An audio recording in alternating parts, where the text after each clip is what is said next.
کتنی دفعہ اس کو آ کے دیکھیں گے، یہ آپ لوگوں نے دیکھنا ہے۔ تو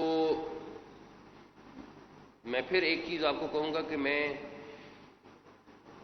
آج سے تقریباً 6-8 ماہ پہلے ہم بیریا ہاسپٹل گئے تھے، مئی میں گئے تھے، تو میں علی جان صاحب بھی ساتھ تھے، میرے خیال میں جاوید اکرم صاحب بھی تھے، اور چیف سیکرٹری اور کچھ لوگ اور تھے ساتھ۔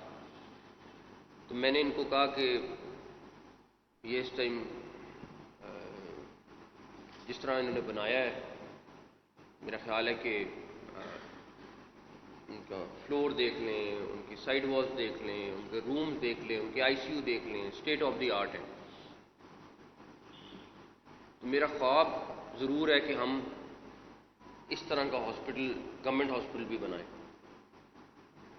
اس دن سے ہم نے کام شروع کیا، اور اب جو آپ کی ایمرجنسی بننے جا رہی ہے اور آپ کے باقی جو سب رینوویٹ ہوتے جا رہے ہیں، ان شاء اللہ تعالیٰ اس سے بہتر بننے جا رہا ہے، اس سے خراب نہیں بننے جا رہا۔ تو یہ ہمارا فرض تھا جو ہم نے پورا کیا ہے، آپ لوگوں نے اپنا فرض پورا کرنا ہے۔ اگر ہم سب اپنا فرض پورا کریں گے تو ان شاء اللہ تعالیٰ یہ ملک ترقی کرے گا، اور ہر بندے نے اپنا اپنا رول پلے کرنا ہے، ہر بندے نے، چاہے وہ اسٹوڈنٹ ہے، چاہے وہ ڈاکٹر ہے، چاہے وہ پروفیسر ہے۔ اگر ہم اپنا اپنا رول پلے کرنا شروع کر دیں، کوئی چیز ہمیں نہیں روک سکتی ان شاء اللہ تعالیٰ۔ Thank you so much.